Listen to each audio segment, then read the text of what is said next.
প্রিয় ইসলামী ভাইরা, আজ আমার আলোচ্য বিষয়টা হলো আল্লাহর আউলিয়া যারা, তারা কি ধরনের কাজ করে থাকেন, তাদের কাজ কি, সে বিষয়ে আলোকপাত করব ইনশাআল্লাহ।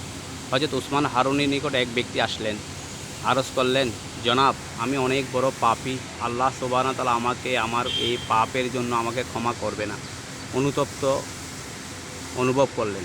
উসমান হারুনি বললেন, তুমি আল্লাহ সুবহানাহু ওয়া তাআলার মারাফত জানো না, আর তোমার পাপের চাইতেও আল্লাহর রহমতের পরিধি অনেক বেশি। আল্লাহ সুবহানাহু ওয়া তাআলা তোমাকে নিজ দয়া ক্ষমা করে দিবেন। তুমি আমার সামনে বসো। সামনে বসালেন। দেখেন, আল্লাহর আউলিয়াদের সামনে বসাটা অনেক ফয়ুজাত, অনেক বরকত, অনেক লাভজনক। কীভাবে লাভ হলো দেখেন। হযরত ওসমান হারুনি ওই গুনাহগার ব্যক্তিকে বললেন, তুমি দিনে 100 বার ইস্তিগফার পড়বে।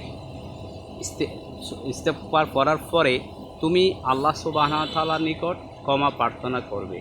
এরপরে তুমি পরের হক নষ্ট করবে না, পরের হক যার হক তাকে দিয়ে পরিশোধ করে দিবে।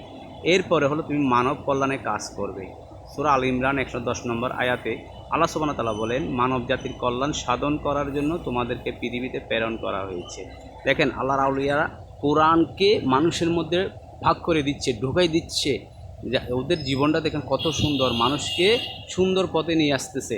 এরপরেই লোকটি আসলেন, আসার পরেই বললেন যে আমার এখন আমি ভালো অনুভব করতেছি, আপনার দেওয়া নিয়ম কানুন অনুপাতে আমি চলার পরে আমার জীবনটা সফল হয়েছে। দেখেন ইসলামী ভাইরা, একজন আল্লাহর আউলিয়ার সান্নিধ্যে যদি আপনি যেতে পারেন, তাহলে আপনি অনেক গুনাহ থেকে বাঁচতে পারবেন।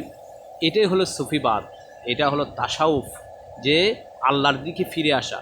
উসমান হারুনি বললেন, তুমি এতদিন শয়তানের দিকে ধাবিত ছিলে, রুজু ছিলে, এখন তুমি আল্লাহ সুবহানাহু ওয়া তাআলার দিকে ধাবিত হয়েছো, আল্লাহর দিকে এসেছো, এখন তোমার জীবনটা সফল হয়েছে। প্রিয় ইসলাম ভাইরা, আসুন আমরাও আমাদের জীবনকে যদি সফল করতে চাই, হক্কানি রব্বানি পীর মাশায়েখ অবশ্যই আমাদের প্রয়োজন আছে। যদি এদের সান্নিধ্যে আমরা যেতে পারি, তাহলে আমাদের জীবনটা সুন্দর হবে ইনশাআল্লাহ।